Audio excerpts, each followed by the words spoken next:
যাকে বিশ্বাস করছি সেখান থেকে আমি ঠকে গেছি। এরকম দিন কাটিয়েছি না, কিছু কিছু মানুষের কাছে তো আমরাও ভিক্ষা চেয়েছি।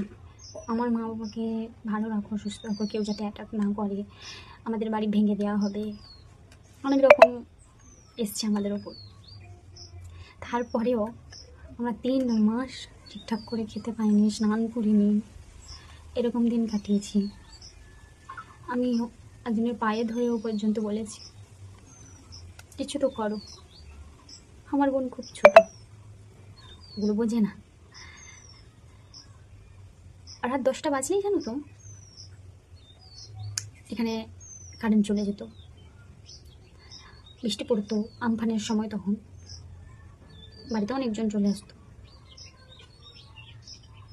এখানে আমাদের নিজের নিজের কাছে স্বাধীনতা নেই, নিজের কোনো মর্জি নেই।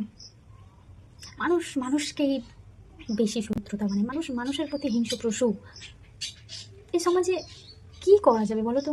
এই সমাজে যেখানে মেয়েদের সুরক্ষা নেই, যেখানে কেউ তার স্বাধীন, কেউ তার অধিকার, কেউ তার ইচ্ছে প্রকাশ করলে আরেকজন মারপিট করতে ছুটে আসি, এই সমাজে আমরা বাস করি। এই সমাজে থেকে কত স্ট্রাগল করে কলেজ পাস করে এত কাজ করি, তাও জানো তো আমার নাম বদনামের শেষ নেই। সিরিয়াসলি বদনামের শেষ নেই। হ্যাঁ, মানুষ কারোকে ভালোবেসে ঠকেছে। মানুষ কি দ্বিতীয়বার কারোকে ভালোবাসে না? ভালোবাসা কি এত খারাপ? সমাজ মেনে নেয় না। আসলে সমাজটা এরকম, ভালোবাসে না কালি সেটাতে দাগ দিতে ওরা খুব ভালোই পারে। সর্বপ্রথম বলি, আমার ভালোবাসাটা আমার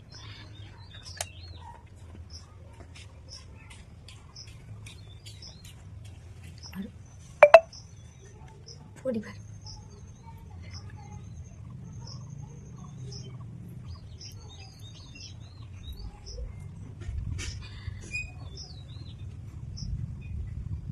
পরিবারই অনেক বাধা হয়ে দাঁড়িয়েছে।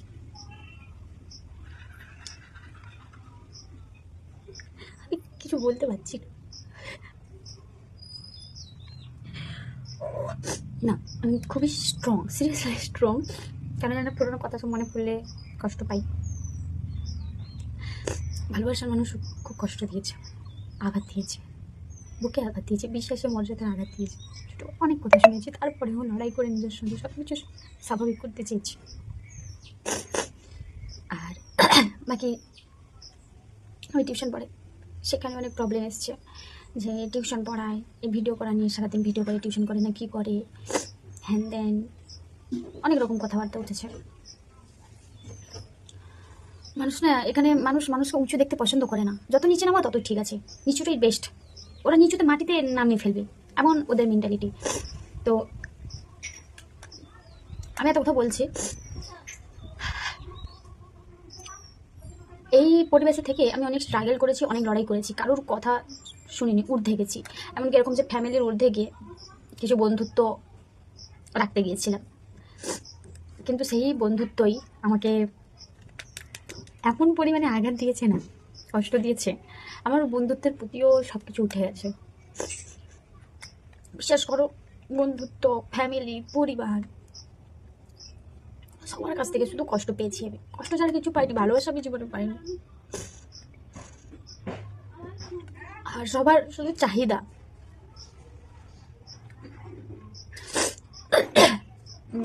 অনেক ভাট বকছে, বলে দিচ্ছে। তো আজ আমি বেশি কথা বলবো না, কোনো একদিন টাইম পেলে অবশ্যই ডিটেলসে জানাবো।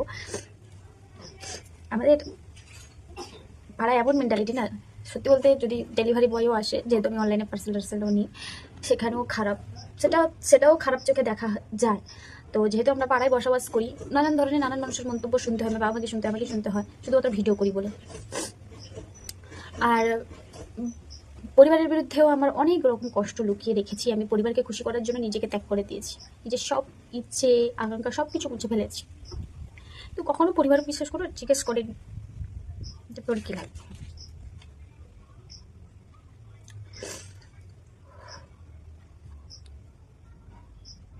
একটা মেয়ে বাইরে বেরোবে কার ভরসায়? রক্ষকই তো এখন ভক্ষক হয়ে যায়। তাই খুব জীবনে খুব সাবধানতায় পা ফেলতে হবে। আমার লাইফে অনেক কষ্ট আছে, অনেক কথা আছে, অনেক স্ট্রাগল করে আমি এই জায়গায় এসেছি। আমি আর বলবো না যে আমি স্ট্রং হয়ে গেছি, সিরিয়াসলি আমি অনেক স্ট্রং হয়ে গেছি। আমি সব কিছু কাটিয়ে উঠতে পেরেছি, কিন্তু ওই কথাগুলো কাউকে বলি না, বলতে পারি না, কারণ আমার বন্ধুত্বের কাছ থেকেও কষ্ট পেয়েছি, বিশ্বাসঘাতক করেছে আমার সঙ্গে। ভালোবাসার প্রতি বিশ্বাস নেই, বন্ধুত্বের প্রতি বিশ্বাস নেই, সিরিয়াসলি আমার বিশ্বাস নেই। বিশ্বাস থাকবে কী করে? এত আঘাত পেয়েছি কারণ আমার একটাই ভুল, যে আমি সহজে মানুষকে বিশ্বাস করে ফেলি। আর 2 মিনিট কেউ যদি আমার সঙ্গে মিশে যায়, ঠিক আছে, আমি আমি তাহলে পেটে যা আছে সব কিছু বলে দেবো। আবার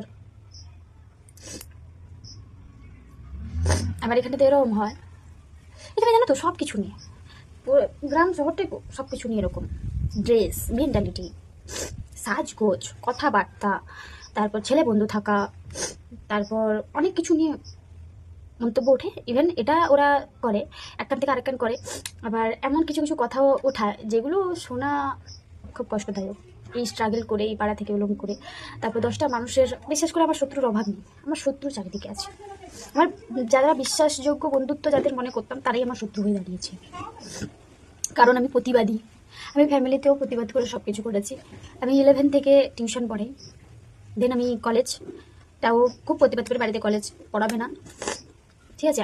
আমাদের ফ্যামিলিতে এরকম ছিল যে 12-এর পরে বিয়ে দিয়ে দেবে, যেহেতু গ্রামে হয় এরকম আগেকার দিনের মানুষজন। তো আমি ওখানেও প্রতিবাদ করে অনেক কিছু করে স্যারকে ডেকে বাড়িতে ডেকে নিয়ে এসেছিলাম, বাবা মাদের ধমকাচ্ছিলাম যে তোমাদের থানায় নিয়ে যাবি, কেস করবো, হ্যান করবো, আমায় বিয়ে দিতে পারবে না, অনেক কিছু করেছি। আমি কলেজটা কমপ্লিট করেছি প্রতিবাদ করে, এখন যা কিছু করি সব কিছু প্রতিবাদ করে। তাও ধীরে ধীরে যেন সেই প্রতিবাদটা যেন মরে যায়, কোথাও কোথাও যেন থেমে যায়, মনে হয় যেন যে আর প্রতিবাদ করবো না, সব কিছু মেনে নেব। পারি না তো।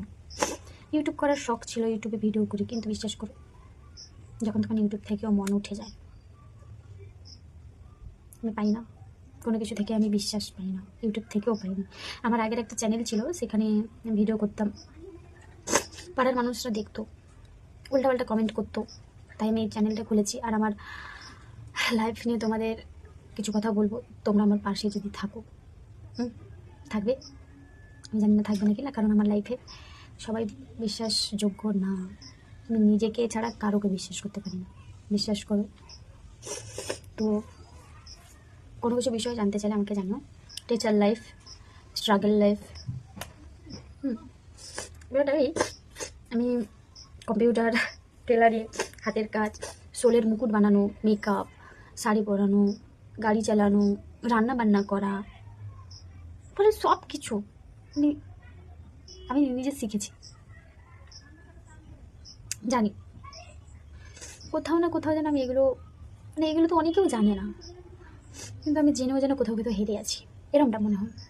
কতজন সুন্দর একটা লাইফস্টাইল রিজার্ভ করছে, সুন্দর একটা পার্টনার নিয়ে ঘুরছে, সুন্দর লাইফ কাটাচ্ছে, সুন্দর করে সাজগোজ করছে, এখানে যাচ্ছে ওখানে যাচ্ছে। বিশ্বাস করো আমার লাইফটা ওরম না, একটা কষ্টতে ভরা, থাকবে কীভাবে বলো তো।